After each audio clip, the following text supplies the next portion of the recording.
Hey everyone, Gaijin Goombah here. It's funny looking back at how far things have come since Matt's picked me up for the channel. And with the new year brings an array of thoughts about the future.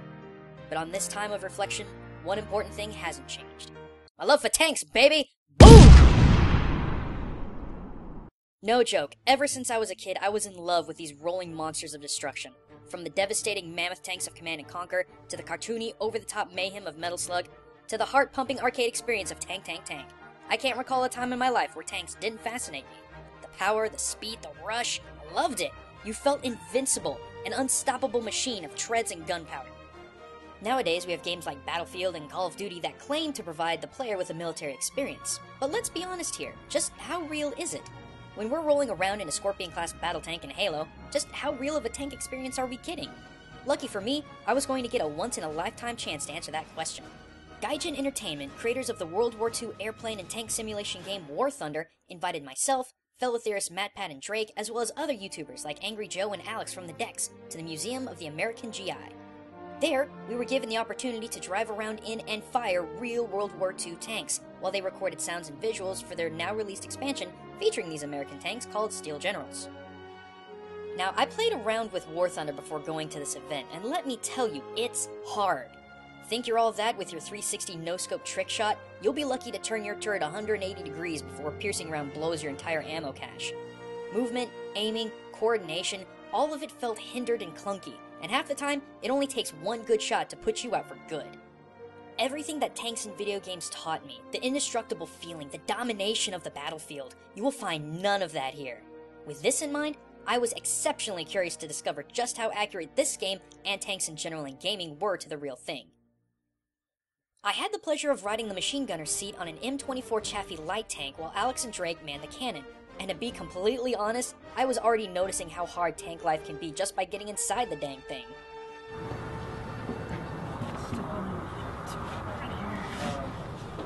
Yeah, the seat's on the way down. We'll have to raise it now.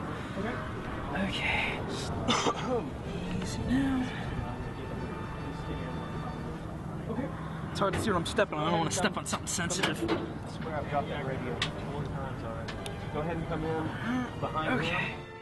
I figured it would be smoother sailing from there, but it was actually super cramped. Though everything from the radio to ammunition to binoculars was easy enough to get at, leg room was a far cry from reality. Once the tank got moving, it was also pretty surprising how loud it ran and how bumpy movement was. I got a good feel of just how jostled the machine gunner would have been trying to fire during tank movement.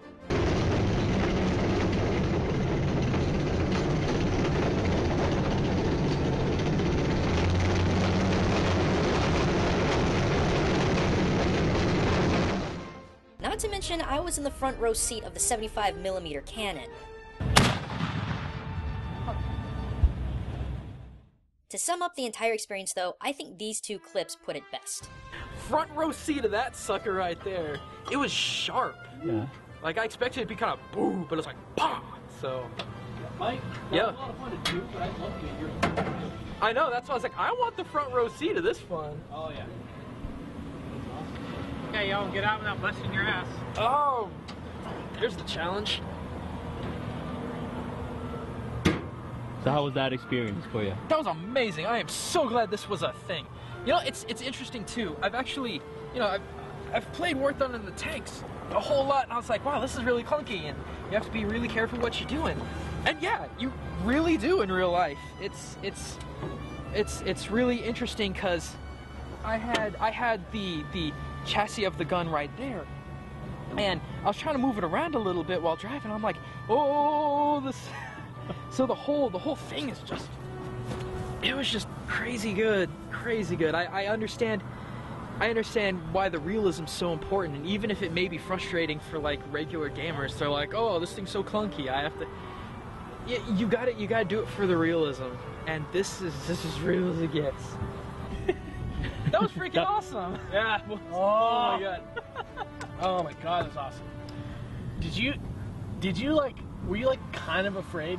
Yes! Oh, yeah. The muzzle was right there on my head! You guys were like way up there. Do you think that's bad? He's telling me, listen, don't touch anything here. Like, I was like, what about this red button? If it's a red button, don't press it. So I'm sitting the entire time saying, no, and I said, just smacking that button and it just immediately shooting. It was like, oh god, what have I done? He was like, aiming the turret up and down. Yeah, with which the is hand like crank. rubbing against my leg. Yeah. And the guy's like, by the way, if you move your arm 4 inches down, the gun's gonna cut your hand off when it fires. So I'm like, okay. It's a war machine inside and out. Oh, Because see, in that gunner seat, there was supposed to be a 35 cal in there. Yeah. And when we were driving around, I grabbed it and I was starting to move like the housing of it. And I'm like, this is really hard to control. Yeah. Unbelievable. So I can't imagine. It's like, I've actually like really played the game a whole lot now, and one of the things when I first started, I was like, oh god, why can't aim, no, down, and it's like. It's actually now you know why. So surface gamers are gonna be like, oh, this is stupid. It's not accurate. It's actually it is very accurate. Super accurate. Yeah. It's super duper accurate. You have what, thousands of pounds? How much did you say it was? 30,000. Yeah, 30,000 pounds. Yeah, I don't think I'm able to aim a 30,000 pound hunk of metal either. I was standing,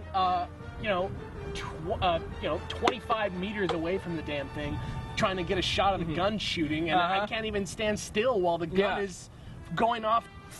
Just trying to take a picture. Yeah, unbelievable. I jumped there. Even when we were outside of it, I was like, ah! Yeah. You could feel it too. The ground shook, and you kind of felt a little bit of a gust. It was, whoa. Yeah. I tell you what's really cool, because like in the game, I do the Stug, which is like a German tank that can't really turn at all. Yeah. And like it's basically an anti-tank tank. Okay. And no, like when you shoot it, because you're shooting piercing, exploding rounds, and not a lot of tanks have those. Like you actually get really good like force field.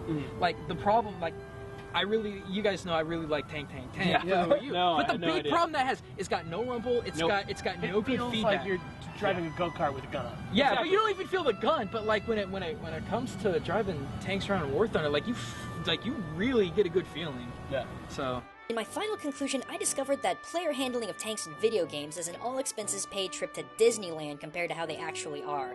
I saw firsthand that it takes teamwork, communication, and a high tolerance for cramped spaces and deafening noise in order to make any headway in an actual tank.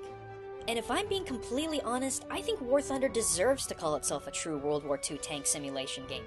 All of the frustrations I had with it, the handling of the tank, the finicky aiming, the feeling of being completely susceptible, as opposed to being indestructible in a tank, it's all true to life. Tanks are hard to control. Tanks are hard to aim. And tanks aren't the walls of impenetrable steel we perceive them to be in games. And where that might turn off a lot of gamers to War Thunder, it makes me appreciate just how much effort went into making a game as close to the real thing as possible. It's like I said in my Ninja video almost a year ago. It's obvious that the simplification of things exists for the sake of easily playing a game. But it's still important to remember the history as well as the fantasy. And my gosh, if you actually had to work as a tank crew member in actual wartime, you have my 100% earned respect. I couldn't imagine being in those kinds of conditions for days at a time. Anyway though, that's all I have time for this episode. If you're curious about War Thunder and enjoy simulation war games, it's very much worth a look. It's also free to play, so there's no upfront commitment. But until next time I see you within the battlefield, this is Gaijin Goombah signing out. Now drive me closer! I want to hit them with my sword!